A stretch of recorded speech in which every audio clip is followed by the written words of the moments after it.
Mustang fans, are you ready? 5, 4, 3, 2, 1. Four for the first down, won't need it. It's going to be another Mustang touchdown.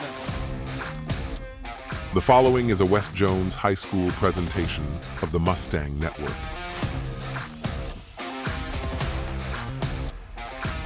He's going the other way. It's a live football. It's going to be a touchdown for the Mustangs. They answered a call. They brought the juice the whole season. We got great kids that's going to work hard and make our community proud. And that is a 62-yard touchdown for the West Jones Mustangs.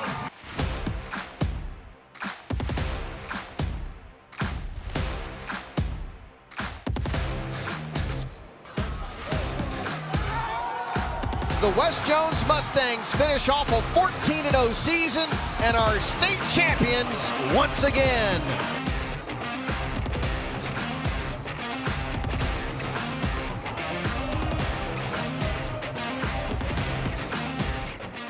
Good evening, Mustang Nation, and welcome to this week's edition of the West Jones Football Coaches Show, sponsored by Ruby's Home Furnishings and City Home Center.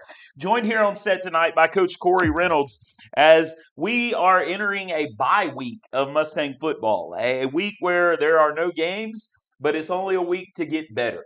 As this, we've made it 2/3 of the way through the regular season, and the West Jones Mustangs are enjoying a record of, I believe, 6-1 now going on to this point in the year. Coach, thanks again for joining us in studio this week. This past Friday night, your team traveled up to Terry to try to get back in the win column, and they did that with a final score of 38-21 over the Bulldogs there in Coach Chris Thigpen in Terry. What are some things you saw, looking at the film from last week, some things that you saw in the game that were positive as you guys tried to refocus and reset and get back in the win column? Just got back to the fundamentals.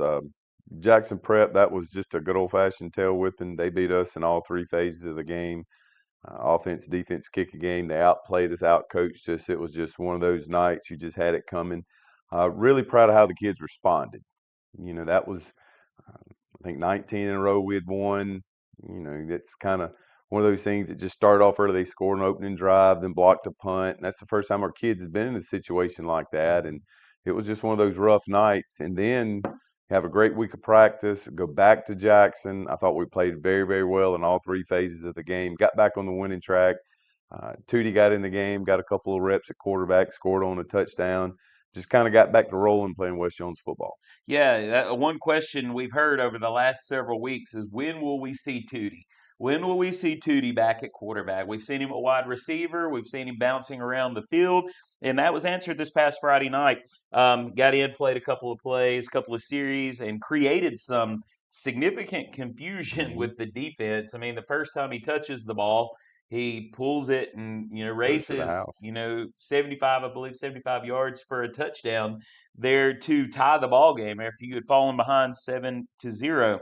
What about the defense? Looking at the defensive side of the ball, what are some things you saw positive? They gave up, in reality, 14 points. Terry scored a late touchdown against some of your younger guys, but 14 points there to a very talented Terry team that played us very, very close twice last year, and arguably one of the better teams that we've ever had here at West Jones. And Terry came in, they held us to, a 2-0 game here last week in the regular season, 21-7 in the playoffs.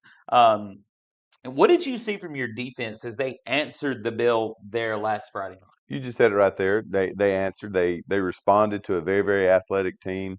The little quarterback was a little jitterbug. It's hard to keep him hemmed up. They did a very, very good job of making sure we played assignment football, did what we were supposed to do, be where you're supposed to be. And like you said, they gave us fits last year. And I know his little coaches show, they talked about all summer about getting their revenge, and this date was circled. And this is the thing I've told our kids. I said, we're everybody's shot this year because of what we did to them last year. And I said, you got to be ready for it. And I thought our kids did a very, very good job defensively responding and getting ready to play that one. Are there any things that you saw from the game last week that we needed? I know a coach is always going to have something, Mm-hmm. but anything that you saw that needed improvement upon? Once again, like we talk about the 6 things to win, block, tackle, throw and catch, and kick and cover. Thought we did a very, very good job in all phases of that part of it to help us win. I know Harrison got him a pick, could have got another one. I thought we were flying around to the football, trying to make plays, being where we're supposed to be, and then just being tough. I thought we did a better job of being tough this week. Yeah, and speaking of that, not only being physically tough, but football is a game to where there's a mental standpoint as well. I mean, you said it earlier. You go on the road the week before. You go to a very good Jackson Prep team, and for lack of no other words, just got your tails whipped. As you put it earlier, in every facet of the game. And there were several areas that you mentioned there, but um, mentally for your team, what did it take for them to rebound?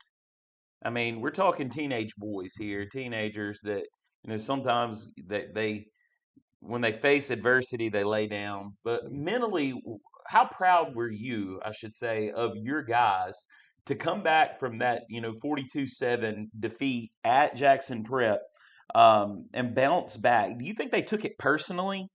And really used it as a wake-up call and as a challenge to improve themselves from week to week? I thought we did a good job as a staff of, not bailing, not panicking, not, oh, here we go. I thought we did a really good job of going back and finding things that need to be fixed or adjusted. I thought we did a good job of challenging the kids to have a great practice. One of the sayings, sitting there looking at Zach filming us is, it's not what happens to you, it's how you handle what happens to you. And I thought we did a really, really good job of seeing the film, seeing the mess we made, taking ownership. That's on us. That's from players, coaches, managers, everything. Hey, we even forgot the water bottle. So I mean, it was top to bottom. It was about as bad as it can get. We all took ownership. We all did each and every day. Took that day to find things to get better at, from top to bottom. From getting dressed, being out of practice on time, to having great effort at practice. Understand it's just a loss. It's not the end of the season. Now we got to get ready for district play. We started out the first part of the season non-district, 5-1, did a great job. Now the second part of the season is district play, and we're 1-0 in the district, right where we want to be, and just very, very happy of how they responded to, again, getting back on the bus, going back to Jackson, being in a good environment against a good athletic, tough team that's going to be well coached and get after us, and responded very well. Yeah, and a couple of players that we could highlight from that game. We're going to have them in studio later, but Caleb Holmes on your offense, that he hadn't touched the ball a lot this year at running back, but when he does, he offers the opportunity to be explosive at any given time. Whereas Elijah is more of your pound the rock, do some special things with his legs. But when Caleb touches the ball, he's kind of that stick of dynamite that when he hits that line and there's an opening, he could take it, the distance on any given play. And you mentioned Harrison had a pick, had opportunity for a second. Just elaborate a little bit about how proud you are of those two guys and their development as athletes. As Harrison stepped in, he's put that number 4 jersey on, and I think he's really embraced that role on that defense. And Caleb just stepping up and doing Caleb things, that he started last year. How proud of you are those two guys in the way they've stepped up this year? Extremely proud of them. Harrison and Hudson both love both of them. I wish Joel and Amanda had 4 more of them, because sharp kids know where to be, know what they want to do, not play really, really aggressive. Harrison's kind of the vocal guy on defense. Hudson's kind of a little bit more quiet, but man, just plays hard, knows what he's supposed to. He's where he's supposed to be. Kind of an extension of Coach Hicks on the field. Caleb, beginning of the season, we told him, listen, we're going to have you play on some defense. We're going, with all that group that's left.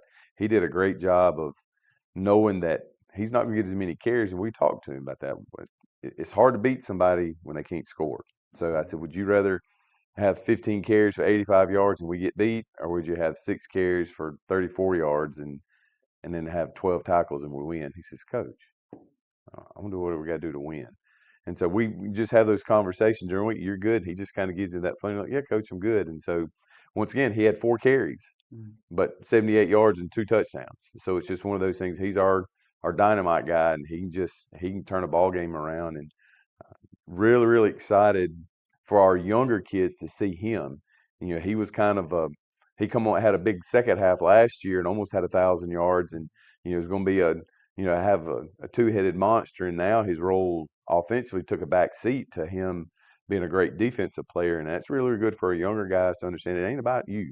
It's about what you can do for this team, and really, really proud of how him and Harrison has really stepped up to be a vocal presence on that defense in absence of all those great ones we had last year. Great. That's awesome, coaches. We put Terry behind us, and we really look back at that, and we look forward to this bye week getting better, and then hosting Forest Hill here next week. It's another opportunity to go 1-0. Thanks, Coach. When we come back later on, we'll have our Players of the Week live in studio. You're watching the West Jones Mustang Coaches Show, sponsored by City Home Center and Ruby's Home Furnishings, right here on the Mustang Network. Most favorite thing of mine here is my students.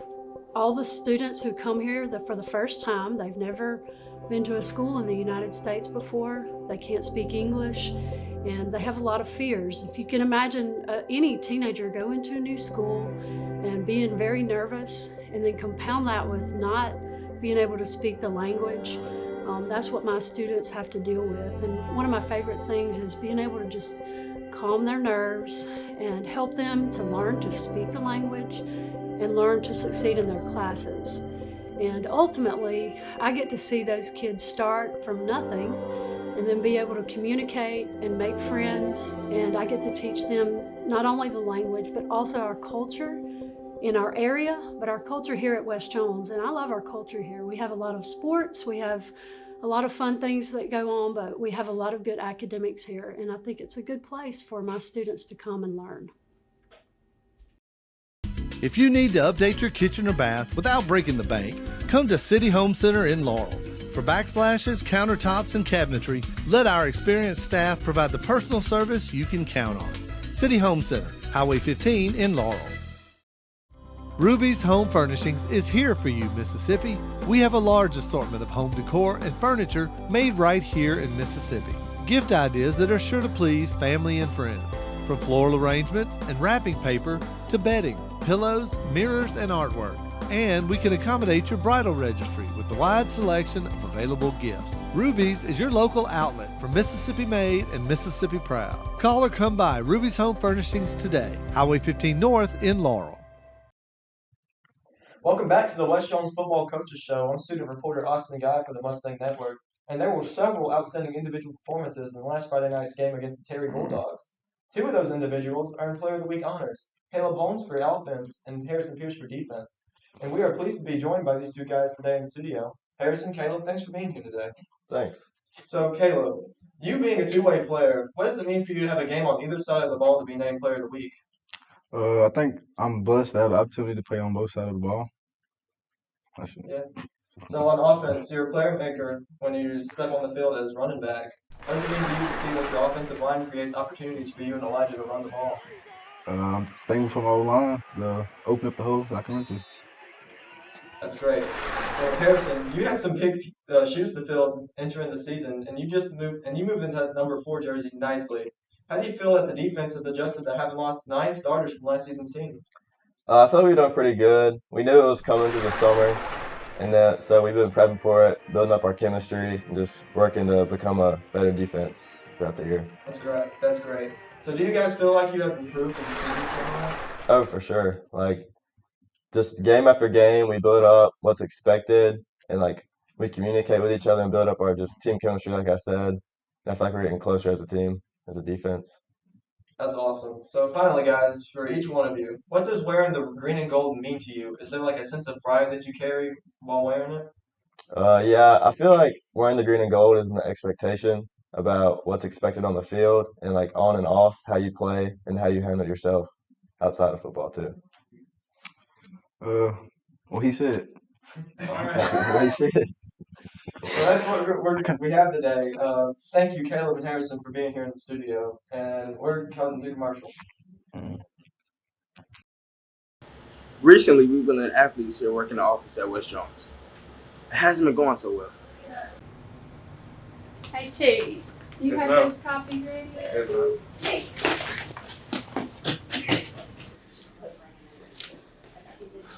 I hate when you did that. Just let him cook.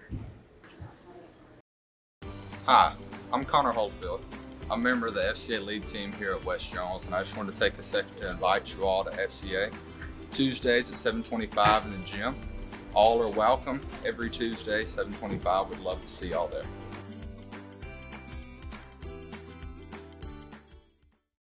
We've had a bit of a problem lately at West Jones with students sleeping in class. Thanks to the Mustang Pride, it's no longer an issue. Okay, so the conjugate is where you say 5 minus the 3i.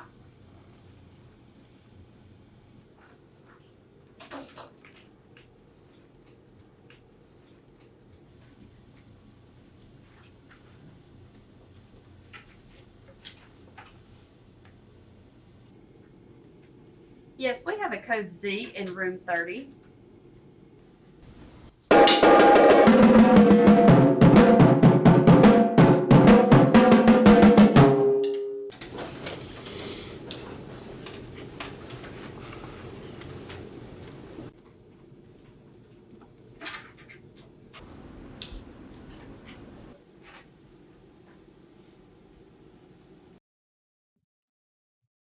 Welcome back to the West Jones Football Coaches Show. I'm band member and student reporter Evelyn Mendez, and today I'm pleased to be joined by the West Jones Pride Marching Band Director, Mr. Kody Killens.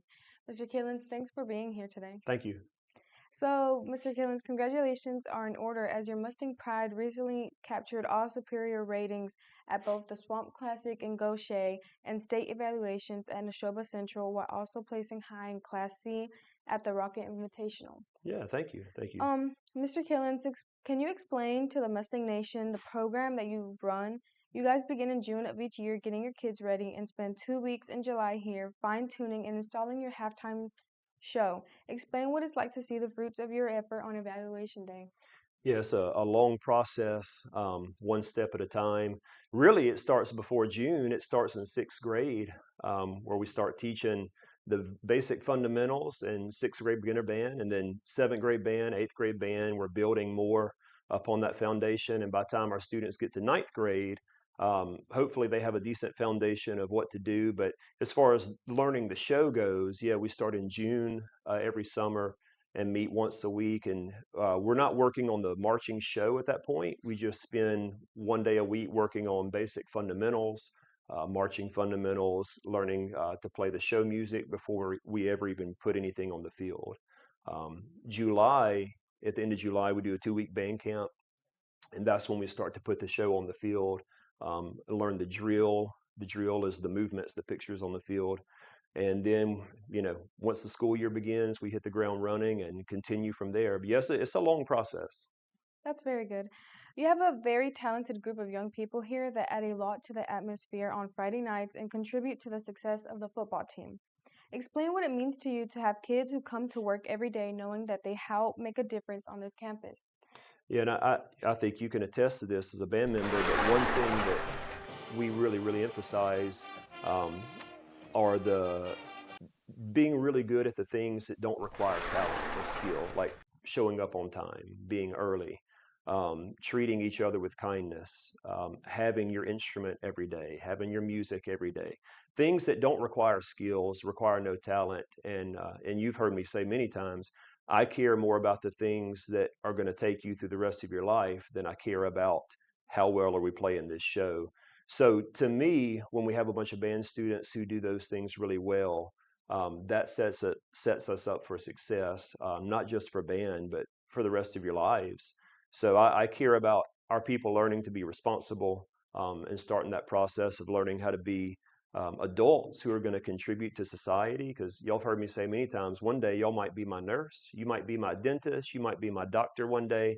So I want us to do the things well that translate into all that stuff. And then the music will take care of itself. The music comes second, and the other things are what comes first. Yes, sir. That's good. Your halftime show, The Power of Three, is unique and creative. Explain the premise behind the 3-word phrases that we see on the field and the visual concepts that are brought to life during your performances. Yeah, so this year's show, The Power of Three, is basically about different elements where the number 3 is significant. And some of the things that we see and hear in the show, we see 3 primary colors. So our color palette for the show is red, yellow, and blue. So that's your basic primary colors. And then we see triangle shapes on the field. So obviously the 3-sided shape. And then there's a lot of visual elements that people may not pick up on, where there's times on the field where the band may form a triangle. There's times when there may be a group of 3, like we have a trumpet trio who plays, so there's 3 trumpets who play this solo trio moment together. And then the 3-word phrases, we have a hired a voice actor who did a lot of the 3-word phrases for us that play over the PA system. And it's just about important moments in our life or significant things in our life that could be summed up in 3 words. And the show ends with the most powerful 3 words that any of us can say, which is "I love you." So our props on the field rotate and they spell out "I love you." And that's kind of the closure to the show, the most powerful 3 words that can be said, "I love you." So it's just a lot of elements centered around the number 3. That's good. Finally, Mr. Killens, you guys are aiming for another shot at the Sweepstakes Award, meaning that you achieve all superiors in every category at state festivals in both marching and concert. What does it mean to you that at West Jones there is not only an emphasis placed upon athletics, but there is a great focus placed upon the arts from the top down? Yeah, so we love the pursuit of that Sweepstakes Award. And the Sweepstakes Award is when you get all superior ratings in marching evaluation, concert band evaluation, and sight reading evaluation. So if all of the judges at all 3 of those events give the band a superior rating, that's the Sweepstakes Award. And that's great, and we love pursuing that. But at the end of the day, to me, the trophies and the accolades are not really my primary focus. It's about us achieving excellence. And a lot of times that may not result in a trophy, or that may not result in a Sweepstakes Award, but us chasing excellence. And I like to say oftentimes that we're going to pursue perfection. And I know we're never going to reach it, but maybe we can catch excellence along the way. But in terms of the music program from top to bottom, I'm just in general very passionate about music education. And so there's a lot of different aspects to our band program in terms of ensembles. So the marching band is obviously the most visible aspect of our band program. We rehearse outside, and so everybody who passes by sees the marching band rehearsing. And obviously we're at the football games and competitions. So it's a very publicly visible ensemble. And I like to think of our marching band as being kind of the ambassadors of the band program and being ambassadors for West Jones. But a huge part of the band program that people don't see as much because it's not as visible in public is our concert band season. And, many times people think of the spring semester as the band has their off season. It's actually the opposite. Our spring semester, I would say, is even more intense and involved than our fall semester. There's so much that goes into our concert band season, and we rehearse after school even more during concert band season than we do during the fall. But, that's just the other aspect of our music program, our band program, that a lot of people don't really see. And it's a lot of really, really special moments that come out of that. My favorite moments as a band director are the times when I'm standing in front of the concert band on stage, getting to conduct a really good quality ensemble, playing some great literature. And that's just those moments where it's really, really in-depth music education. And that's what I signed up for when I became a band director, is to try to instill music education and the love of band and the love of music that I have and that I had growing up, getting the opportunity to provide that to other young people. It would be nice if we got a Sweepstakes Award, but at the end of the day, if I can get a bunch of young people to love music and have some great moments making music together as a family, as an ensemble, that's really, really special. And that goes beyond a trophy or any accolade or a Sweepstakes Award. So at the end of the day, that's where I'm at, and that's what I'm all about. That's good. Well, thank you for joining us today, Mr. Killens. Best wishes to you and this band this Saturday in your competition at Pedal. We'll be back after a word from our sponsors. If you need to update your kitchen or bath without breaking the bank, come to City Home Center in Laurel.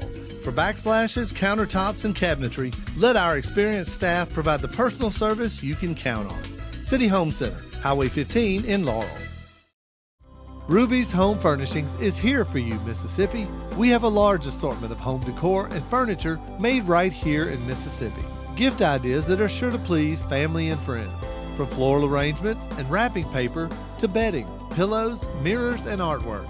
And we can accommodate your bridal registry with the wide selection of available gifts. Ruby's is your local outlet for Mississippi made and Mississippi proud. Call or come by Ruby's Home Furnishings today, Highway 15 North in Laurel.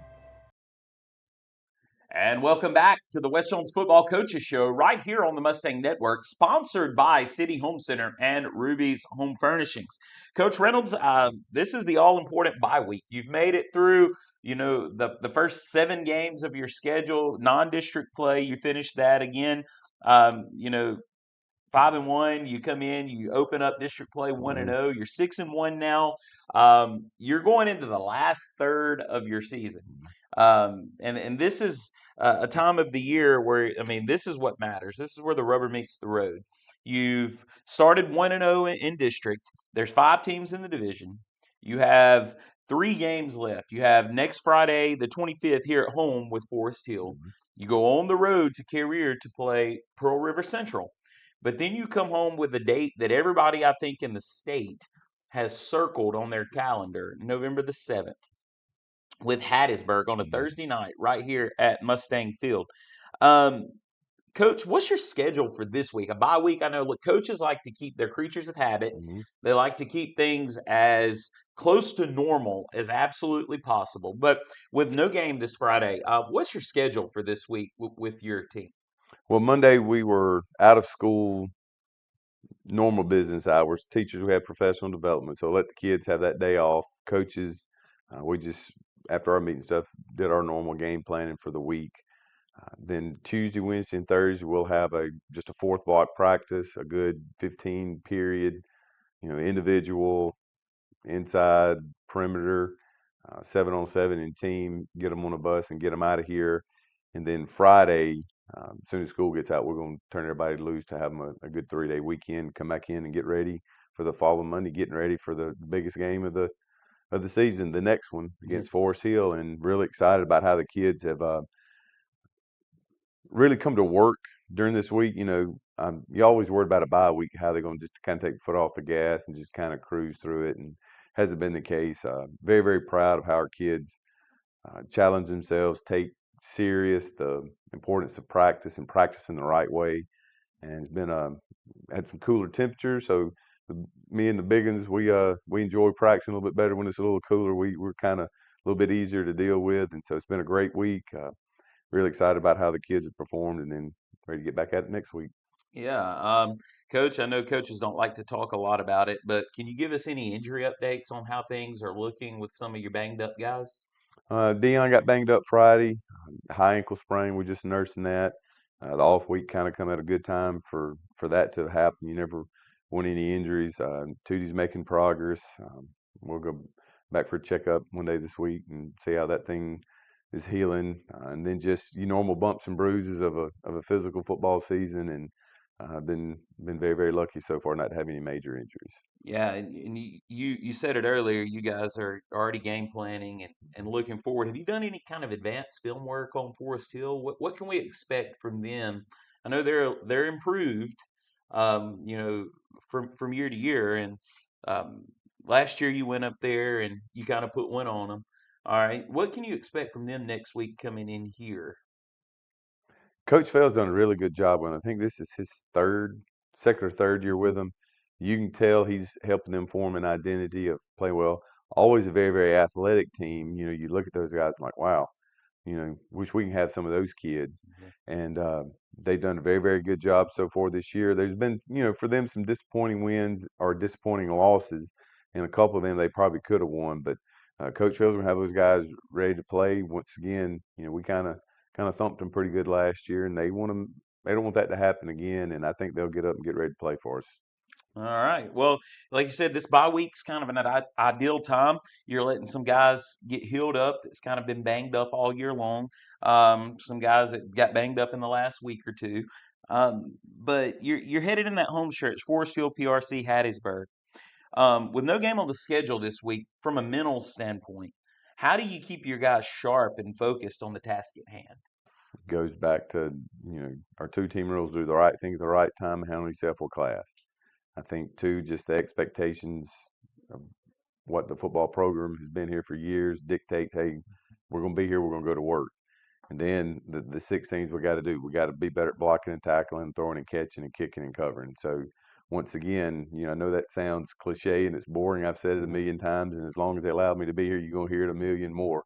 But I think, just you got Zach looking at us. Nothing's going to change. I think when Zach has the opportunity to come back years from now with his kid and I'm still hanging out around here, he's going to Coach said the same thing. But that was also established way before I got here. Coach Pierce and Coach Taylor did a good job of setting the groundwork and foundation of coming in working hard every time we're here. If we're going to be here for an hour, let's work for an hour. If we're going to be here 2 hours, let's work for 2 hours and then go and make sure we get an hour's worth of good work. We're locked in. We're here physically. We're here mentally. And see how much better we can be. Awesome. Well, thank you, Coach, for joining us in studio today for another edition of the West Jones Mustang Coaches Show right here on the Mustang Network. Be sure, next Friday night on October 25th to join us right here in Mustang Stadium as your Mustangs play host to the Patriots of Forest Hill. Until next time, Coach Corey Reynolds joining the voice of the Mustangs, Rich Gray, reminding you to love like Cooper Pope. And as always, remember, we are West Jones.